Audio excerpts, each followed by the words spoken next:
বন্ধুরা, চলে এলাম মালয়েশিয়ার অন্যতম আধ্যাত্মিক এবং ঐতিহাসিক স্থান রামায়ণা কেভ অ্যান্ড সিম্বুলিঙ্গম, যা বাটু কেভস কমপ্লেক্সের একদম পাশেই অবস্থিত।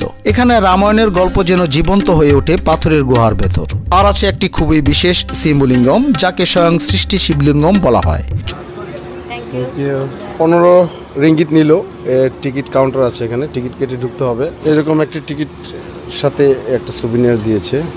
এই যে দেখছেন সরু একটি পথ, এই পথটি আপনাকে নিয়ে যাবে রামায়ণ কেভসের প্রবেশদ্বারে।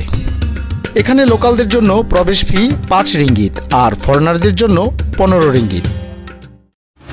ঢুকছি একটা গুহার ভিতর দিয়ে। অনেকে বাটু কেভসের মূল মন্দির দেখে ফিরে যান, কিন্তু এখানেই লুকিয়ে আছে রামায়ণের অসাধারণ গল্পভিত্তিক ভিজুয়াল জগৎ। এই গুহা দিয়েও ঢোকা যায়। গুহার ভিতরে ঢুকলেই চোখে পড়ে রঙিন আলো আর রামায়ণের বিভিন্ন চরিত্রের অসাধারণ ডায়োরামা। গুহাটি এমনভাবে সাজানো হয়েছে যাতে রামায়ণের গল্পটি ধাপে ধাপে অনুসরণ করা যায়। এখানে রয়েছে রাম, সীতা ও লক্ষ্মণের বনবাসের দৃশ্য, রাবণের লঙ্কা যাত্রা, হনুমানের সেতু নির্মাণ ও যুদ্ধের দৃশ্য ইত্যাদি। সবগুলোই পাথরের ভেতর অত্যন্ত নিখুঁতভাবে উপস্থাপিত। মালয়েশিয়ায় ভারতীয় সংস্কৃতি এবং রামায়ণ ইতিহাসকে সামনে আনতে এই গুহাটি সাজানো হয়েছিল। 2000 সালের পর এখানে নতুন করে রেনোভেশন এবং গল্পভিত্তিক স্থাপনাগুলো তৈরির কাজ করা হয়। এটা কিন্তু পুরোটা গুহার ভিতরে, পাহাড়ের যে গুহা থাকে, সেই আমরা কেভের ভিতরে আছি। রামায়ণের যে গল্পটা আছে টোটালটা এখানে তুলে ধরা হয়েছে মূর্তির মাধ্যমে। এটি পুরোটাই একটি কালচারাল হেরিটেজ স্পট, যেখানে ধর্মীয় আধ্যাত্মিকতা এবং শিল্পকর্ম একই সাথে উপভোগ করা যায়। এই যে ভরত রামের খড়মটা রেখে দিয়েছে, যে সিংহাসনে বসবে না, এই খড়মটাকে সিংহাসনে রেখে সে রাজকার্য চালাবে।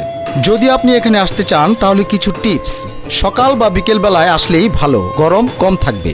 গুহার ভিতরে আলো কম, তাই ক্যামেরার সেটিং ঠিক করে নিতে হবে। কিছু জায়গা নরম বা স্লিপারি হতে পারে, সো ভালো গ্রিপের জুতো পরবেন। আর অবশ্যই এটি একটি ধর্মীয় স্থান, তাই আচরণ সম্মানজনক রাখবেন।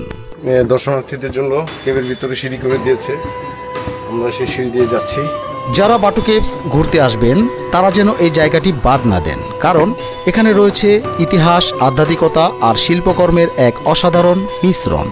রামায়ণ কেভের সবচেয়ে গুরুত্বপূর্ণ অংশ হলো এই সিম্বুলিঙ্গম। এখানে সিম্বু শব্দের অর্থ স্বয়ং জন্ম নেওয়া। এটা কোনো মানুষ তৈরি করেনি, এটি একটি প্রাকৃতিক শিবলিঙ্গম, যার কারণে এই স্থানটি হিন্দু ধর্মাবলম্বীদের কাছে খুবই পবিত্র। অনেক ভক্ত এখানে এসে প্রার্থনা ও ধ্যান করেন।